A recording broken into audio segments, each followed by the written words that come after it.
தாய்த்தமிழ் உறவுகளுக்கு நாம் தமிழர் கட்சியின் மாலை நேர புரட்சிகர வணக்கங்கள். எங்களிடம் யாராச்சும் வேடசந்தூர் தொகுதியில என்ன பிரச்சனை இருக்கு அப்படின்னு கேட்டா நாங்க எதுவும் இல்லைன்னு சொல்லுவோம். அதுக்காக பிரச்சனை எதுவும் இல்லை என்ற அர்த்தம் இல்லை, இங்க எதுவுமே இல்லை என்பதுதான் பிரச்சனை. உண்மையிலே வேடசந்தூர் பகுதிக்கு எதுவுமே கிடையாது. வேடசந்தூர் என்று பெயர் வருவதற்காக வேடர்களின் சந்தையும் வேட்டையாடிய பொருட்கள் விவசாய பொருட்களை செய்யக்கூடிய ஒரு சந்தை பகுதி. அதற்கு மருவி வேடசந்தூர் என்று வந்துள்ளது. இங்க பிரதான தொழிலாக இருந்தது வேட்டையாடுறது, விவசாயம். அது ஒரு குறிப்பிட்ட பகுதியில தான். ஆனால் இன்று வரைக்குமே அதுதான் நிலை. சொல்லிக்கொள்ளும் அளவுக்கு அரசினுடைய பொதுத்துறை நிறுவனம் கிடையாது. நம்மளுடைய பிள்ளைகள் வேலை செய்வதற்கான ஒரு பொதுத்துறை நிறுவனம் இங்க கிடையாது. பெரிய மருத்துவமனைக்கு போனோமா, திண்டுக்கல் போனோம், அங்கேயும் போனோம், மதுரைக்கு போனோம். வேடசந்தூர் பகுதிக்கு என்று என்ன இருக்கு? வெற்று பெருமை ஒன்று இருக்கு. இங்கு யார் ஜெயிச்சாலும் அவர்கள் தான் ஆளும் கட்சி. 5 பைசா பிரயோஜனம் இல்லாத ஒரு பெருமை. நாங்கள் தெரியாமல் கேட்கிறோம், என் பெற்றோரை பார்த்து கேட்கிறோம், நீங்கள் ஒவ்வொரு முறையும் ஓட்டு செலுத்தி இந்த திராவிட கட்சிகளை மீண்டும் மீண்டும் மாற்றி ஐயா பரமசிவம் பரமசிவத்தோட அப்பா, அதுக்கப்புறம் பரமசிவம், அதுக்கப்புறம் காந்தி மாற்றி திமுக அதிமுக வாக்கு செலுத்துறீங்க. அவர்களும் இங்க வெற்றி பெற்ற ஒவ்வொருவரும் ஆளுங்கட்சியினுடைய எம்எல்ஏ இந்த வேடசந்தூர் தொகுதிக்கு அறுத்து தள்ளியது என்ன? அதுதான் எங்களுடைய கேள்வி. ஐயா பரமசிவம் முன்னாள் எம்எல்ஏ அறுத்து தள்ளியது என்ன? ஐயா காந்திராஜன் தற்போதைய எம்எல்ஏ ஆளுங்கட்சியினுடைய எம்எல்ஏ அவர் அறுத்து தள்ளியது என்ன? இதுதான் எங்களுக்கு தொடர்ந்து ஆளுங்கட்சியினுடைய தொகுதியா இருக்கக்கூடிய வேடசந்தூர்ல இன்றும் சொல்லிக் கொள்ளும் அளவுக்கு எந்த விதமான கட்டமைப்பு வசதியும் இல்ல. ஆனா ஊருக்கு டாஸ்மார்க் இருக்கு. டாஸ்மார்க் கிடைக்கலையா, லோக்கல்ல சரக்கு ஓட்டுறதுக்கு ஆள் இருக்கு. கல்வியை, அரசு உயர்நிலை கல்வியை கொண்டு போய் சேர்க்க முடியாத இந்த அரசாங்கம், வேலை வாய்ப்புகளை கொண்டு போய் சேர்க்க முடியாத இந்த ஆட்சியாளர்கள் எம்எல்ஏக்கள் மதுபானத்தை மட்டும் ஊர் முழுக்க கொண்டு போய் சேர்த்துட்டாங்க. குடிச்சிட்டு சாகலாம். வேடசந்தூர்ல என்ன இருக்கு? ஊருக்கு மதுபான கடை இருக்கு. குடிச்சிட்டு செத்தா சுடுகாடு இருக்கு. அது நம்ம ஊர்ல கிடையாது. அந்த சுடுகாட்டுல இருக்க மண்ணையும் அள்ளி விட்டுட்டாங்க. தெரியாம தான் கேட்கிறேன், சுடுகாட்டுல இருக்க மண்ணை எவன்டா வாங்குங்க? எலும்புகளோட அள்ளி கொண்டு போய் அதையும் கொட்டிருக்கீங்களா? அவர் வாங்கினே வேண்டாம், அதை அண்ணவே வேண்டாம். இதான் எங்களோட கேள்வி. சுடுகாடை கூட விட்டு வைக்காமல் சுரண்டி திங்கக்கூடிய இவர்களுக்கு நீங்கள் மீண்டும் மீண்டும் வாக்கு செலுத்திக்கிட்டு இருக்கீங்க. உங்கள் வயிற்றில் பிறந்த பிள்ளைகள், எளிய பிள்ளைகள், இப்ப போயிட்டு துண்டு பிரசவத்தை ஒவ்வொரு கடையா போய் கொடுத்தோம். வாங்கி பார்த்து வேட்பாளரா யாரு? இந்த பையனா பாவம், சோத்துக்கே கஷ்டப்படுவான் போல இருக்கு. அவ்வளவு பரிதாபமா எங்களுக்கே எங்களை பார்த்தா என்னப்பா அவ்வளவு கஷ்டப்படும். நல்லா பேட்டு சட்டை நல்லா தானே இருக்கு, ஏன் நம்மளை இவ்வளவு பரிதாபமா பாக்குறாங்க? ஏன்னா இவர்கள் எம்எல்ஏ என்றாலே, எம்எல்ஏ வேட்பாளர் என்றாலே கார்ல வரணும், வெள்ளை வேட்டி வெள்ளை சட்டை, கஞ்சி போட்டு மொடன் இருக்கும். அந்த சட்டை இருக்குல்ல, தவறி கீழே வந்தா உடஞ்சு போயிடும், டைல்ஸுக்கு உடஞ்ச மாதிரி. அப்படி மொடன் சட்டை போட்டு வந்தாதான் இவர்களை பொறுத்த வரைக்கும் அவர் ஒரு அரசியல்வாதி. நம்மள மாதிரி எளிய பிள்ளைகள் ஒன்றை மனதில் வைத்துக் கொள்ளுங்கள். என் பெற்றோர்களே, உங்கள் வயிற்றில் பிறந்தவர்கள் நாங்கள் இப்படித்தான் இருப்போம். நீங்கள் எந்த உடையை வாங்கி கொடுக்குறீங்களோ அதைத்தான் எங்களால் போட முடியும். நீங்க கொடுத்த 100 ரூபாயில தான் பெட்ரோல் போட்டு இந்த கூட்டத்துக்கே வந்துடும். ஏதோ எங்க அண்ணன் பிரபாகரன் இவங்க எல்லாம் இருக்க போய் இந்த கூட்டம் நடத்துறது எங்களுக்கு காசு நடந்துச்சு இல்லைன்னா அதுவும் இல்லை. வெறும் வாயில தான் நாங்கள் வீடு வீடா கத்திக்கிட்டு இருக்கோம். எனவே உங்களுடைய பிள்ளைகள் நாங்கள் இப்படித்தான் இருப்போம். ஏளனமாக பார்க்காதீர்கள். அது உங்களை நீங்களே ஏளனமாக பார்ப்பதற்கு சமம். உங்கள் பிள்ளைகளை நீங்கள் அப்படித்தான் பார்க்கிறீங்க. எங்களுக்கு ஒரு பெருங்கனவு இருக்கு.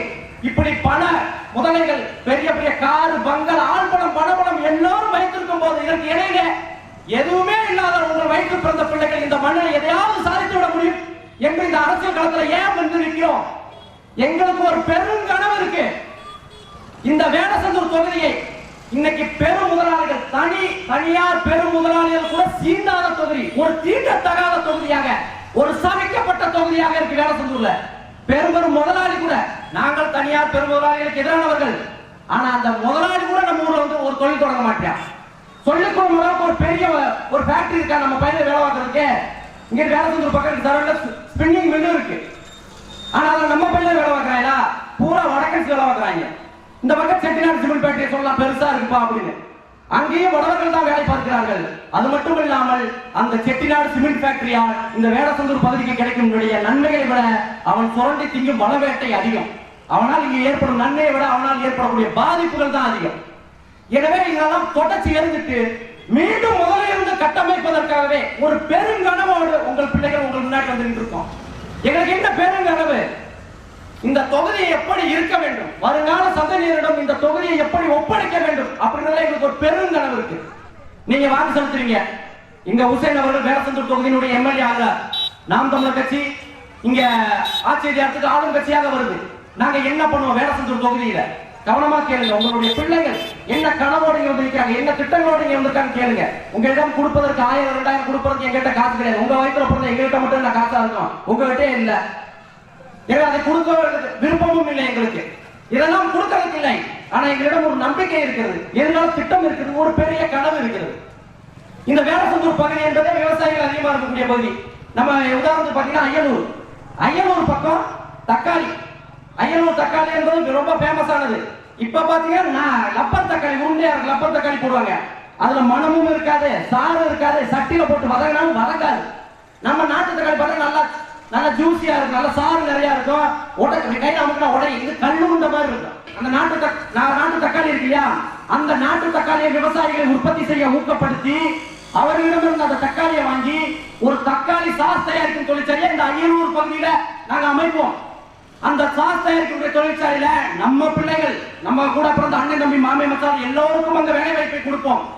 51% அரசு முதலீடு பண்ணும், 49% இங்க இருக்கக்கூடிய பகுதி மக்கள் அதுல பங்குதாரராக இணையலாம். அதன் மூலமா இந்த பகுதிக்கு ஒரு வேலை வாய்ப்பு. இங்கேயும் ஒரு பங்குதாரர் கூட சிறு சிறு முதலாளிகளை உருவாக்குவோம். விவசாயிகளிடமிருந்து நாங்களே நேரடி, எந்த விதமான இடைத்தரகமும் இல்லாமல் நேரடியாக நாங்களே தக்காளியை கொள்முதல் பண்ணுவோம். அதுல இருந்து நாங்க சாஸ் தயாரிப்போம். அது எப்படி உலகத்தரத்திற்கு இணையான தக்காளி சாஸை நாங்க இங்க அய்யனூர் பகுதியில் தயாரிப்போம். அதை ஏற்றுமதி செய்வோம். அதில் வரக்கூடிய லாபங்களை என் மாமி மற்ற அண்ணன் தம்பி கூட பங்குதாரர் இருப்பீங்க, அவங்களுக்கு ஒரு பங்கை கொடுப்போம். என் விவசாயிகளுக்கு நியாயமான விலையை கொடுப்போம். அது ஒரு வேலை வாய்ப்பு. இந்த வேடசந்தூர் பகுதி முழுக்கவே பனை மரங்கள் அதிகமா இருந்துச்சு. தாடி கொம்புன்னு ஏன் பேர் வருதுன்னா, கொம்பு என்றால் பனையை குறிக்கக்கூடிய சொல். இங்க கொம்பேறி பட்டினா பனை ஏறுவர்களுடைய ஊர். அப்படி பனை மரம், ஏன்னா வறட்சியான பகுதி, பனை மரங்கள் அதிகமாக இருந்தது. இன்னமும் அழகாபுரி டேம் பக்கம் அதிகமான பனை மரங்கள் இருக்கு. வைத்துக் கொண்டு இங்க அந்த பனையிலிருந்து இருக்கக்கூடிய நுங்கை இறக்குமதி செய்வது, இறக்கி அதை விற்பனை செய்வது, கருப்பட்டியை விற்பனை செய்வது, அதுல இருந்து கல் இறக்குவது. இன்னைக்கு ஊர் முழுக்க டாஸ்மார்க் திறந்து வச்சிருக்காங்கல்ல. எங்க உசேன் அவர்கள் எம்எல்ஏ வந்தா, இங்க நாம் தமிழர் கட்சி ஆளும் கட்சி வந்தா முதல் வேலை டாஸ்மார்க் இழுத்து மூடு. நாங்க அதுக்கு பதிலாக பணங்களை அரசே விற்பனை பண்ணோம். எப்படி? எங்க அண்ணன் தம்பி மாலை வச்சாலும் பணமரம் ஏறுவாங்க, அவங்க கல்லை இறக்கி கொண்டு வந்து எங்கிட்ட கொடுப்பாங்க. நாங்க அதை அரசு இப்ப டாஸ்மார்க் இல்லையா, தமிழ்நாடு நுகர்வோர் வாணிகம், அதுல வந்து இப்ப சாராயம் வச்சிருக்காங்க. எது இதெல்லாம் நல்ல சாராயம் கிடையாது, கள்ளச்சாராயம். இவங்க அது ஒரிஜினல் சரக்கு நம்ம நினைச்சு குடிச்சிட்டு இருக்கா. இவங்க அதையெல்லாம் ஒழித்து கட்டி விட்டு கல்லை நாங்கள் விற்பனை செய்வோம். இதன் மூலமா இங்க இருக்கக்கூடிய பகுதியில் இருக்கவங்களுக்கு வேலை வாய்ப்பு, இங்க குடிச்சிட்டு சாரனுடைய எண்ணிக்கையும் குறையும். எனவே கல் என்பது ஒரு மூலிகை சாறு. அதை குடிச்சா உடம்பு நல்லா இருக்கும், தெம்பா இருக்கும். அந்த காலத்துல நம்ம முன்னோர்கள் கல்ல குடிச்சிட்டு கிணறு வெட்டினான், 10 ஏக்கர் பாக்கியா வெட்டினான். ஆனா இப்ப டாஸ்மார்க்ல அந்த மட்டி சரக்க குடிச்சா மயங்கி விழுந்துடுறான். எனவே நம்ம குடும்ப பெண்களுடைய தாலி அறுத்து இந்த டாஸ்மார்க் ஒட்டுமொத்தா முடிச்சுட்டு கல்லை விற்பனை கொண்டு வருவோம். அதன் பிறகு அதை ஆண் பண மரத்திலையும் கல்லா இருக்கலாம். அந்த கல்லை கொண்டு இங்க கருப்பட்டி தயாரிக்கிற தொழிற்சாலை, இதெல்லாம் சாஃப்ட் ட்ரிங்க் பதினியை உற்பத்தி செய்யக்கூடிய தொழிற்சாலைகள் அமைக்கலாம். இது இங்க இருக்கக்கூடிய பணமரங்களை வைத்து நம்ம செய்ய முடியும். இதன் மூலமா இந்த பகுதியில் இருக்கிறவங்களுக்கு வேலை வாய்ப்பை கொடுக்க முடியும். அதன் பிறகு இந்த குஜிலம்பரம் பக்கம் போனீங்கன்னா தரிசு நிலம், சமவெளியா வெட்ட வெளியா இருக்கும். அந்த பகுதியில கால்நடை பண்ணைகளை அமைக்கலாம். இங்க முன்னாடி நம்ம எனக்கு முன்னாடி பேசுறாங்கல்ல, 100 ஏக்கர் 200 ஏக்கருக்கு கால்நடை பண்ணைகளை அமைப்பது, அமைச்சு அதன் மூலமாக பால் உற்பத்தி, அந்த பாலை மதிப்பு கூட்டி தயாரிக்க டெய்ரி ஃபார்ம்களை நம்ம உருவாக்குவோம். பால்ல இருந்து பால்கோவா, சாக்லேட், தயிர், மோர், வெண்ணெய், இது எல்லாம் தயாரிக்கக்கூடியதை இந்த பகுதியிலே நம்ம உற்பத்தி பண்ணலாம். இந்த மாதிரி பல திட்டங்கள்.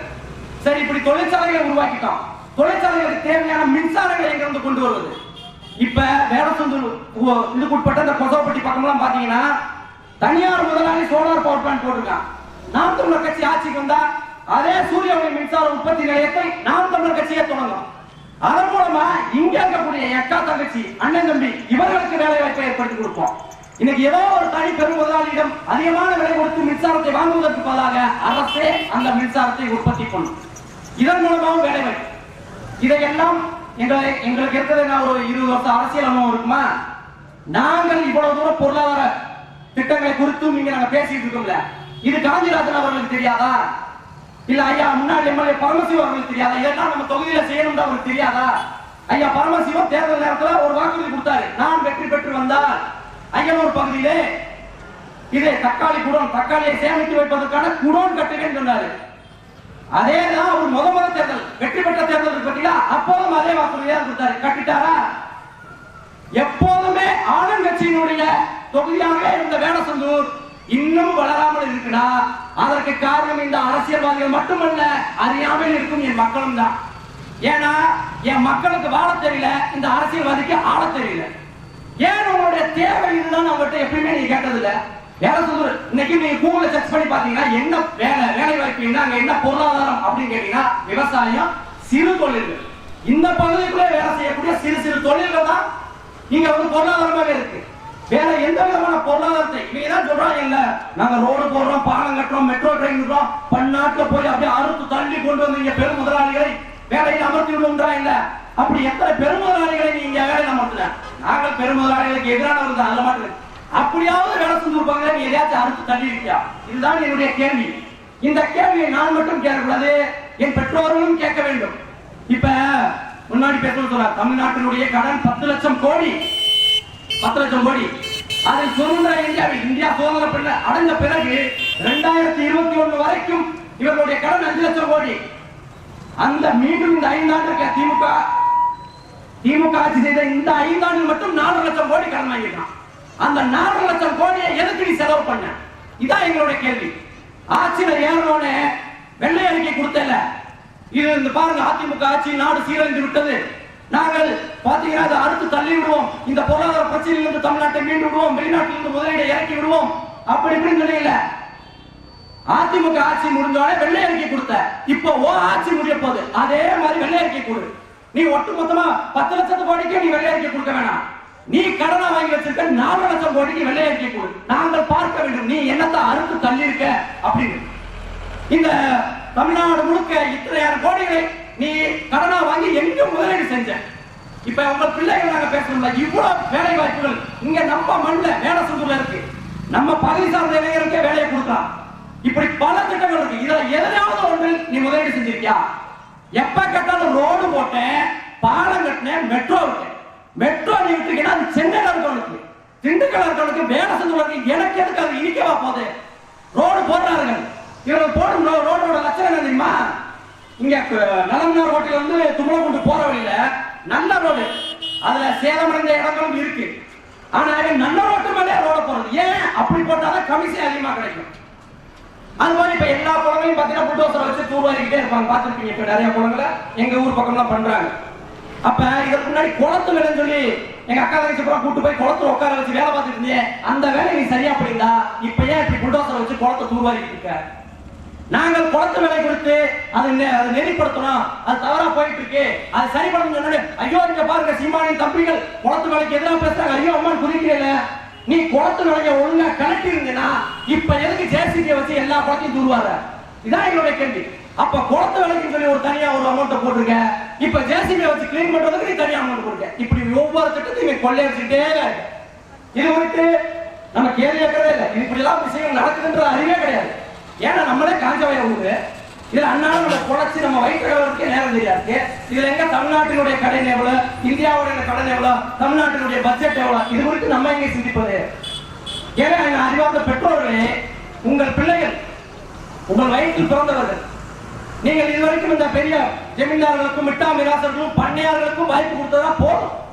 ஒரு முறை உங்கள் வயிற்றில் பிறந்த பிள்ளை எங்கள் உசேன் அவர்களுக்கு ஒரு முறை வாய்ப்பு கொடுத்து பாருங்க, ஓட்டு போட்டு பாருங்க, விவசாய சின்னத்தை ஒரு முறை ஓட்டு போட்டு பாருங்க. வானம் இருந்து தலையில விழுந்துறாரு, அப்படி இருந்தா இருந்துட்டு போகுது, புரியுங்களா? அப்படிலாம் செத்தா செத்து போவோம். 50 வருஷம் ஓட்ட போட்டு நாட்டை வீணாக்கிட்டு இப்ப இந்த உசேனுக்கு போற ஒரு ஓட்டு உங்களுக்கு செலவாயிருமா? ஒரு முறை நம்பி உங்க பிள்ளைகளுக்கு வாக்கு செலுத்துது. இன்னொன்னு சொல்லு, இவங்க வாங்கி வச்சிருக்க கடனுக்கு, இவங்க அடிச்சு வச்சிருக்க கொள்ளைக்கு, இவங்க சொல்லி இருக்க வள வேட்டைக்கு, இதை மீளுருவாக்கம் செய்வதற்கே 10-20 வருஷம் ஆயிட்டு. நீங்கள் ஒவ்வொரு முறையும் இந்த திமுக அல்லது அதிமுக மீண்டும் மீண்டும் வாக்கு செலுத்துவதால் நம் சந்ததிகள் 20-30 வருஷம் பின்னங்கி போயிட்டே இருக்கான். மீண்டும் 2026 இவங்களுக்கு நீங்க வாக்கு செலுத்துறீங்கன்னு வைங்க, தமிழ்நாட்டை எவனாலும் காப்பாற்ற முடியாது. திமுக அதிமுக யாரும் மீண்டும் ஆட்சிக்கு வந்தாலும் தமிழ்நாட்டின் கடன் மறுபடியும் உயரும். ஏற்கனவே நீங்க அளவை மீறி கடன் வாங்கி கொண்டு இருக்கிறார்கள். அருமை சொந்தங்களை உங்களை புரிந்து கொள்ளுங்கள். நம்மளுடைய வருமானம் 100 ரூபாய் இருந்தா, நாட்டினுடைய வருமானம் 100 ரூபாயா இருந்தா அதுல 25 ரூபாய், 4ல் 1 பங்கு தான் கடை வாங்கணும். இவன் அதையும் தாண்டி கடை வாங்கி கொண்டே இருக்கான். ஏன்? மீண்டும் அதிகாரத்துக்கு வரணுன்ற வெறி. சாகிற வரைக்கும் பதவியில் இருக்கணும், செத்ததுக்கு அப்புறம் மெரினால போய் படுத்துக்கணும். இதுதான் இவங்களோட அதிகபட்ச இலக்கு. இதை தாண்டி மக்களுக்கு நல்லது செய்யணும், அதெல்லாம் எதுவுமே இல்லை. எனக்கு மீண்டும் மீண்டும் கடை வாங்கிட்டு இருக்கான். என் பிள்ளைகளோட கல்வி அதான் கேட்கிறேன். வேடசந்தூர்ல ஏதாவது ஒரு அரசு பொறியியல் கல்லூரி இருக்கா? அரசு டிப்ளமா எதுவுமே இல்லை. அப்புறம் எதுக்கு நீ கடை வாங்க? இங்க ஏதாவது உயர்தர மருத்துவமனை இருக்கா? ஏதாச்சும் ஒண்ணா திண்டுக்கல்ல தூக்கிட்டு வரணும், அங்கே முடியாது மதுரைக்கு தூக்கிட்டு வரணும். இது எதுவுமே முடியாத எதுக்கு நீ இவ்வளவு கடை வாங்கி வச்சிருக்க? எனவே என் பெற்றோர்களே, மீண்டும் மீண்டும் இவர்களுக்கு வாக்கு செலுத்துவது என்பது நமக்கு வாயில நாமளே அரசியல் போட்டுக்கிற மாதிரி அப்படியே போய் சுடுகாட்டில தான் படுத்துக்கணும். நீங்கள் இவர்களுக்கு போடும் ஓட்டு அல்ல, எதிரான சந்ததியினுடைய வாழ்க்கையை வைக்கக்கூடிய வேட்டு. எனவே சிந்திச்சு, இந்த ஒரு முறை சிந்திச்சு என் பெற்றோர்கள் உசேன் அவர்களுக்கு வாய்ப்பு கொடுங்க. அதன் பிறகு நாங்கள் கண்டிப்பாக இங்கே நாங்கள் சொன்ன அனைத்து வாக்குறுதிகளை நிறுத்துவோம். இது சொல்லாத வாக்குறுதிகளான இந்த குணவனார் மீட்பா இருக்கட்டும், சந்தானவர்களுக்கு யாருக்கும் மீட்பா இருக்கட்டும், இதையெல்லாம் செய்வோம். அது எப்படிப்பா செய்வ? ஆளுங்கட்சினாலே அதை ஒன்றும் சரி பண்ண முடியலையே. எப்படி? ஆளுங்கட்சியில தான் இப்ப 2 பேருமே, வேடசந்தூர் எம்எல்ஏ ஆளுங்கட்சி தான், ஆத்தூர் எம்எல்ஏ ஐயா பெரியசாமி ஆளுங்கட்சி தான், ஒரு அமைச்சர் தான். 2 பேரும் உட்கார்ந்து பேசினா 10 நிமிஷத்துல இந்த பிரச்சனையை தீர்த்தலாம். ஆனா 2 பேரும் எதுக்கு உட்கார்ந்து பேசுவாங்க? அடுத்து எந்த திட்டம் போடலாம், உனக்கு எவ்வளவு கமிஷன், எனக்கு எவ்வளவு கமிஷன், இது பற்றி பேசுவதற்கு அவர்கள் கூட்டம் போடுவாங்க. இதே நாம் தமிழர் கட்சி ஆட்சி ஆகுது, நீங்கள் வாக்கு செலுத்துவீங்க. இங்க உசேன் அவர்கள் வேட்பாளர் எம்எல்ஏ, அங்க ஆத்தூர்ல எங்க அண்ணன் சைமன் அடுத்து பேசுவார், அவர் எம்எல்ஏ. 2 தொகுதியை சேர்ந்த நாம் தமிழர் கட்சி பிள்ளைகள் பேசி இந்த நதிநீர் பிரச்சனையை தீர்த்துக்குவோம், எங்களுக்குள்ள பேசி தீர்த்துக்குவோம். ஏப்பா சற்று சிந்திச்சு பாருங்க, ஆத்தூருக்கும் வேடசந்தூருக்கும் இடையில இருக்கக்கூடிய இந்த கொடவனார் பிரச்சனையை நீங்க பேசி தீர்க்க முடியலன்னா இவன் எப்படி காவேரி பிரச்சனையை தீர்ப்பாங்க? இவங்க எப்படி முல்லை பெரியார் பிரச்சனையை தீர்ப்பாங்க? இவங்க எப்படி பாலாறு பிரச்சனையை தீர்ப்பாங்க? கூரை ஏறி கோழி பிடிக்க முடியாதுன்னு வாழை ஏறி வைகுண்டம் போவானா? எனவே இந்த ஒரு முறை உங்கள் வயிற்றில் பிறந்த பிள்ளைகள் எங்களுக்கு வாய்ப்பு கொடுங்க, கண்டிப்பாக மாற்றம் வரும். இந்த நிலத்தினுடைய சாபம், வேடசந்தூருக்கு பிடித்த சாபம் இந்த 2026 முடிஞ்சு போகட்டும். வருங்கால சந்ததியினருக்கு வாழ்வீங்கள், நாம் தமிழர் கட்சிக்கு வாக்களியுங்கள், விவசாய சின்னத்தில் உங்கள் வாக்கை செலுத்துங்கள் என்று வாய்ப்புக்கு நன்றி கூறி விடுகிறேன். நன்றி, வணக்கம். நாம் தமிழர், தமிழ் தாய் வாழ்க, தலைவர் பிரபாகரன் வாழ்க.